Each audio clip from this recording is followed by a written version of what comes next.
진호의 방을 정리하다가 수지는 우연히 책상 서랍 깊숙한 곳에서 낡은 일기장을 발견했다. 진호가 일기를 쓴다는 사실조차 몰랐던 수지는 호기심에 일기를 펼쳐봤다. 그리고 그 순간 모든 것이 달라졌다. 엄마와 수진이 사이에서 나는 항상 힘들다. 둘 다 내가 사랑하는 사람들인데 왜 서로를 이해하지 못할까? 3년 전 일기였다. 수지는 가슴이 뛰었다. 남편이 이런 고민을 하고 있었다니. 오늘도 엄마가 수진이한테 잔소리를 했다. 김치가 짜다. 청소가 안 됐다. 사소한 일로 자꾸 트집을 잡으신다. 수진이는 참고 있지만 나는 그 표정을 안다. 상처받고 있다는 걸. 수진의 눈에 눈물이 맺혔다. 더 놀라운 내용이 뒤에 있었다. 엄마가 재산 관리에 대해 이야기할 때마다 불안하다. 엄마는 수진이를 믿지 않으시는 것 같다 하지만 수진이는 우리 가족을 위해 정말 열심히 살고 있는데 진호가 이런 고민을 혼자 품고 있었던 것이다. 가장 충격적인 내용은 작년 일기에 있었다. 엄마가 유언장을 쓰겠다고 하셨다. 수진이한테는 아무것도 주지 않겠다고. 나는 어떻게 해야 할까? 내 아내인데, 내 아이들의 엄마인데. 오늘 엄마와 큰 싸움을 했다. 수진이와 아이들 앞에서는 티를 안 냈지만 정말 힘들었다. 엄마는 며느리는 언제든 떠날 수 있는 사람이라고 하셨다. 그 말을 듣는 순간 정말 화가 났다. 수진이는 10년 동안 이 집을 위해 얼마나 많은 걸 포기했는데. 수지는 일기를 읽으면서 울었다. 남편이 자신을 이렇게 생각하고 있었다니. 그리고 시어머니와 얼마나 힘겨운 싸움을 하고 있었는지도 이제야 알았다. 더 중요한 내용이 있었다. 나는 결심했다. 내 재산을 모두 수진이와 아이들 명의로 바꾸겠다. 엄마한테 말하면 또 싸울 테지만 이게 맞는 일이다. 수진이는 내 아내고 아이들의 엄마다. 내가 죽으면 이 사람들이 살아야 한다. 수지는 떨리는 손으로 일기의 마지막 장을 넘겼다. 사고 당일 아침에 쓴 글이었다. 오늘 변호사 약속이 있다. 드디어 재산, 명예 변경 서류를 완성할 수 있을 것 같다. 수진이한테는 깜짝 선물이 될 거야. 우리 가족이 평생 걱정 없이 살 수 있도록. 그 순간 수지는 깨달았다. 남편이 사고 당일에 나간 이유가 공장 사고 때문이 아니었다는 것을. 변호사 사무실에 가는 길이었던 것이다. 자신과 아이들을 위해서. 수지는 일기장을 들고 병원으로 달려갔다. 순애에게 보여줘야 했다. 아들이 얼마나 고민하고 있었는지, 그리고 진짜 원했던 것이 무엇인지를. 어머님, 수진이 중환자실 앞에서 순애를 불렀다. 이거 좀 보세요. 하지만 순애는 차갑게 반응했다. 뭔데? 나는 지금 그런 거 볼 기분 아니야. 진호 오빠의 일기예요. 어머님이 꼭 봐야 할 내용이 있어요. 순애는 일기장을 받아들고는 의심스러운 눈으로 봤다. 일기. 우리 아들이 일기를 썼다고? 순애가 일기를 읽기 시작했다. 처음에는 별 관심 없는 표정이었지만 점점 얼굴빛이 변했다. 아들이 자신과 며느리 사이에서 얼마나 고민했는지, 얼마나 힘들어했는지가 그대로 드러났다. 이게 정말 우리 아들이 쓴 거야? 순애의 목소리가 떨렸다. 순애는 일기를 놓을 수 없었다. 아들의 마음이 이렇게 아팠다니. 가장 충격적인 부분은 재산명의 변경에 관한 내용이었다. 아들이 정말로 이런 생각을 하고 있었어? 순애가 믿을 수 없다는 표정으로 물었다.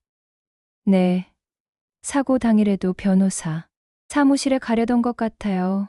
순애는 한동안 말이 없었다. 자신이 평생 모은 재산을 며느리에게 주려던 아들의 마음을 이해할 수 없었다. 하지만 동시에 아들이 얼마나 심각하게 이 문제를 고민했는지도 알 수 있었다. 어머님, 저는 어머님 재산을 노린 적 없어요. 수진이 조용히 말했다. 다만 진호 오빠와 아이들을 지키고 싶을 뿐이에요. 진호 오빠도 그걸 원했던 것 같고요. 순애는 일기장을 다시 펼쳐봤다. 수진이가 아프면 나보다 더 걱정한다. 아이들이 다치면 밤새 간호한다. 이런 사람을 어떻게 믿지 않을 수 있을까? 아들의 그리 마음을 파고들었다. 내가 너무 심했나? 순애가 중얼거렸다. 수지는 고개를 저었다. 어머님도 아들을 사랑하는 마음에서 그러신 거잖아요. 저도 이해해요. 두 여자는 처음으로 서로의 마음을 조금이나마 이해하기 시작했다. 진호의 의식이 잠깐 돌아왔다가 다시 깊은 잠에 빠져들었다. 의사는 회복 과정에서 나타나는 자연스러운 현상이라고 설명했지만 가족들의 마음은 더욱 복잡해졌다. 일기장을 본 후에도 순애와 수진 사이의 갈등은 완전히 해결되지 않았다. 100억이라는 거대한 재산 앞에서 감정만으로는 해결할 수 없는 문제들이 있었다. 어머님, 그래도 당장 결정해야 할 일들이 있어요. 수진이 조심스럽게 말했다. 회사 운영, 아이들 교육비, 치료비, 이런 것들을 계속 미룰 수는 없잖아요. 수진아, 내가 아들 일기를 보고 마음이 많이 아팠어. 하지만 그렇다고 해서 모든 걸 내게 맡길 수는 없어. 순애가 솔직하게 말했다. 나도 70년을 살아오면서 배운 게 있거든. 사람은 변할 수 있어. 결국 두 사람은 각자의 변호사와 함께 조정을 받기로 했다. 법원의 가사조정실에서 만난 두 여자는 서로 다른 사람 같았다. 평소의 시어머니와 며느리가 아니라 재산을 두고 다투는 당사자들이었다. 수진의 변호사가 먼저 입장을 밝혔다. 진호 씨가 의식불명 상태에서 가족의 생계와 치료비, 회사 운영 등을 위해 재산 관리권이 필요합니다. 순애의 변호사가 반박했다. 하지만 대부분의 재산이 시어머니 명의이거나 시어머니가 출자한 것들입니다. 조정은 실패로 끝났다. 서로의 입장 차이가 너무 컸다. 결국 정식 재판으로 가게 됐다. 첫 번째 재판 날, 법정 앞에서 만난 두 여자는 서로 눈도 마주치지 않았다. 언론에서도 관심을 보였다. 100억 유산을 둘러싼 시어머니와 며느리의 법정 다툼. 재판이 진행되면서 놀라운 사실들이 하나씩 드러나기 시작했다. 수진의 변호사가 제출한 증거 중에는 진호가 사고 당일 변호사 사무실에 예약해둔 기록이 있었다. 진호 씨는 지난 6개월간 여러 번 저희 사무실에 오셨습니다. 변호사가 증언했다. 재산 명의 변경에 대해 상담받으셨고 실제로 서류 준비까지 거의 완료된 상태였습니다. 어떤 재산을 누구 명의로 바꾸려 했나요? 재판장이 물었다. 본인 명의의 부동산 2건과 예금 일부를 부인과 자녀들 명의로 변경하려 하셨습니다. 약 50억 원 정도의 규모였습니다. 순애는 충격을 받았다. 아들이 정말로 그런 계획을 가지고 있었다니. 일기에서 봤던 내용이 사실이었던 것이다. 그런데 바로 그때 병원에서 전화가 왔다. 환자분이 움직이고 있어요. 의사 선생님을 급히 불러야겠어요. 순애와 수지는 동시에 일어났다. 의사가 급히 달려와 진호를 살폈다. 의식이 돌아오는 것 같습니다. 조금 더 지켜봐야겠지만 좋은 징조예요. 법정이 다시 열렸을 때 갑자기 법정 문이 열렸다. 병원에서 급히 온 간호사가 뛰어들어왔다. 죄송합니다. 진호 씨가 깨어나셨어요. 지금 말도 하고 계세요. 법정 안이 순간 정적에 쌓였다. 재판장이 말했다. 그렇다면 재판을 잠시 중단하겠습니다. 당사자의 의견을 직접 들어봐야겠네요. 병원에 도착했을 때 진호는 침대에 앉아 있었다. 여전히 약해 보였지만 의식은 완전히 돌아온 상태였다. 엄마 수진아. 진호가 두 사람을 보며 미소를 지었다. 진호는 뭔가 이상하다는 표정을 지었다. 왜 다들 이렇게 어색하지? 무슨 일 있었어? 순애와 수지는 서로를 바라봤다. 진호에게 그동안의 일을 어떻게 설명해야 할까? 우리 법정에 있었어. 수진이 조심스럽게 말했다.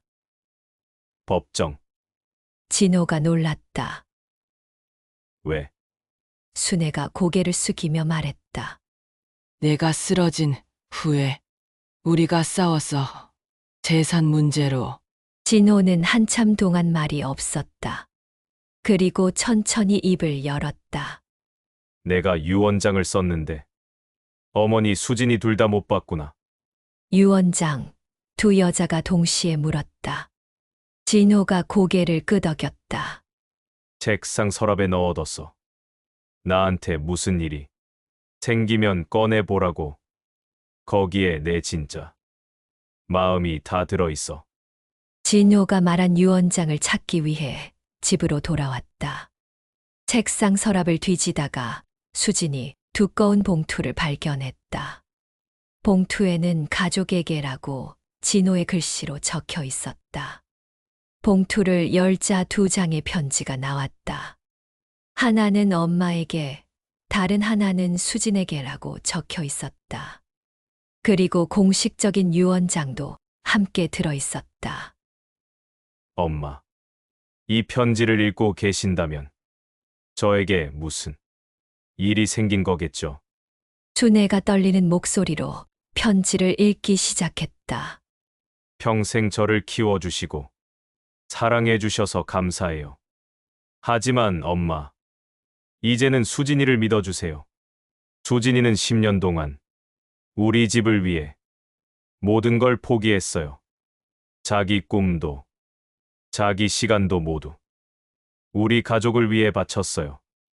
그런데 엄마는 아직도 수진이를 외부 사람이라고 생각하시죠? 순애는 눈물이 나왔다.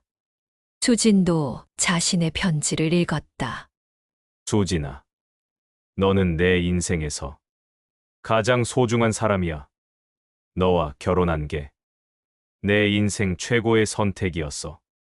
엄마와 내가 자주 부딪히는 걸 보면서 마음이 아팠어. 둘 다 내가 사랑하는 사람들인데, 하지만 이제는 너에게 맡기고 싶어. 우리 가족을, 우리 아이들을, 그리고 엄마까지도. 공식적인 유언장에는 더 놀라운 내용이 있었다. 내 모든 재산을 아내 김수진과 자녀들에게 상속한다. 단 어머니 김순애의 노후와 생활은 수진이가 책임져야 한다. 그리고 어머니와 아내가 서로 화해하고 진짜 가족이 되어야만 이 유언장이 유효하다. 마지막 조건이었다. 진호는 재산보다 가족의 화합이 더 중요하다고 생각했던 것이다. 순애가 먼저 입을 열었다. 수진아, 미안해. 내가 너무 심했어. 어머님. 수진도 울먹이며 대답했다. 저도 죄송해요. 어머님 마음을 몰라줬어요. 아니야. 내 잘못이 아니야. 준혜가 수진의 손을 잡았다. 내가 나이 들면서 고집만 세졌나 봐. 우리 진호가 이렇게까지 걱정하고 있었는데 두 여자는 처음으로 진심으로 마주봤다. 어머님, 앞으로 제가 어머님을 잘 모실게요. 진호 오빠가 원한 것처럼 진짜 딸이 되겠어요. 수진의 말에 순애는 더욱 울었다. 고마워, 수진아. 내가 너를 정말 딸처럼 생각할게. 그때 현관문이 열리면서 아이들이 뛰어들어왔다. 엄마, 할머니, 민준이와 하늘이가 두 사람에게 달려왔다. 아빠는 아빠 깨어났다면서. 아이들의 밝은 목소리가 집안을 채웠다. 병원으로 가는 길에 수진이 말했다. 어머님, 앞으로는 모든 일을 함께 결정해요. 진호 오빠가 원한 건 그거잖아요. 준혜가 고개를 끄덕였다. 그래야지 우리가 힘을 합쳐야 이 집안이 제대로 돌아가. 진호는 가족들이 모두 함께 들어오는 모습을 보고 안심했다. 다들 화해했나? 순애가 아들의 손을 잡으며 말했다. 아들아, 내 편지 읽고 깨달았어. 수진이가 얼마나 좋은 사람인지. 며칠 후 법원에서 재판이 재개됐다. 하지만 이번에는 분위기가 완전히 달랐다. 준혜와 수진이 나란히 앉아 있었고 진호도 휠체어를 타고 법정에 나왔다. 재판장님, 저희는 합의하기로 했습니다. 수진이 말했다. 남편이 작성한 유언장에 따라서 모든 일을 정리하겠습니다. 준혜도 동의했다. 네. 아들의 뜻을 존중하겠습니다. 재판장이 미소를 지었다. 가족 간의 화합으로 해결된 것 같아 다행입니다. 그럼 재판을 종료하겠습니다. 몇 개월이 지났다. 진호는 완전히 회복해서 다시 일을 시작했다. 하지만 이전과는 달랐다. 가족과 함께하는 시간을 더 중요하게 생각했다. 준혜는 손주들과 더 많은 시간을 보냈고 수진과도 진짜 모녀처럼 지냈다. 여보, 우리 정말 행복하다. 진호가 수진에게 말했다. 그러게요. 예전에는 몰랐는데 가족이 화목한 게 이렇게 좋은 줄. 수진이 진호의 손을 잡았다. 준혜도 마음이 편했다. 며느리에 대한 걱정, 재산에 대한 걱정이 모두 사라졌다. 수진이 정말로 믿을 만한 사람이라는 걸 알게 됐고 무엇보다 진짜 딸 같다는 생각이 들었다. 어느 일요일 오후 온 가족이 거실에 모여 있었다. 진호는 신문을 보고 순애는 손주들과 놀아주고 수지는 다음 주 메뉴를 계획하고 있었다. 평범한 일상이지만 이보다 소중한 건 없었다. 할머니, 우리 가족이 세상에서 제일 좋은 가족이죠. 민준이가 순애에게 물었다. 맞아. 우리가 세상에서 제일 좋은 가족이야. 순애가 손주를 안으며 대답했다. 수진이 웃으며 말했다. 정말 그런 것 같아요. 힘든 일도 있었지만 지금은 정말 행복해요. 진호도 고개를 끄덕였다. 우리가 이렇게 될 줄은 몇 달 전만 해도 상상도 못했어. 그때는 정말 힘들었지. 순애가 회상했다. 그 일이 있었기 때문에 우리가 더 가까워진 것 같아. 맞아요. 어머님 서로를 더 깊이 이해하게 됐어요. 수진이 동의했다. 저녁이 되자 온 가족이 함께 식사를 했다. 예전과는 달리 대화가 끊이지 않았다. 웃음소리도 많았다. 순애는 생각했다. 100억보다 더 소중한 게 바로 이거구나. 가족의 사랑과 화합이 밤이 깊어가면서 하나둘 잠자리에 들었다. 순애가 마지막으로 수진에게 말했다. 수진아, 오늘도 고마웠어. 정말 고생 많았어. 어머님도 수고하셨어요. 내일도 함께 힘내요. 진호와 수진이 침실에 들어가면서 진호가 말했다. 여보, 우리 정말 많이 변했다. 그러게요, 더 성숙해진 것 같아요. 가족이란 게 이런 거구나. 함께 어려움을 극복하면서 더 단단해지는 거. 그날 밤 세 어른은 모두 편안한 잠에 들었다. 더 이상 서로에 대한 의심이나 걱정이 없었다. 진짜 가족이 된 것이다. 아이들도 부모와 할머니가 화목한 모습에 안심하고 잠들었다. 이제 진정한 전쟁은 끝났다. 하지만 이제는 혼자가 아니다. 진짜 가족이라는 든든한 울타리 안에서 서로를 믿고 의지하며 살아갈 수 있게 됐다. 100억이라는 거대한 유산보다 더 큰 것을 얻었다. 바로 진정한 가족의 사랑을. 오늘 이야기가 여러분에게 작은 희망이 되었기를 바랍니다. 이야기 극장을 계속 보고 싶으시다면 구독과 알림 설정을 잊지 마시고 좋아요로 응원해 주세요. 여러분의 클릭 하나가 제가 더 좋은 영상을 만드는 큰 힘이 됩니다. 외로움과 용기, 그리고 가족에 대해 함께 이야기하는 시간이었습니다. 다음 이야기 극장에서도 꼭 만나길 기대할게요.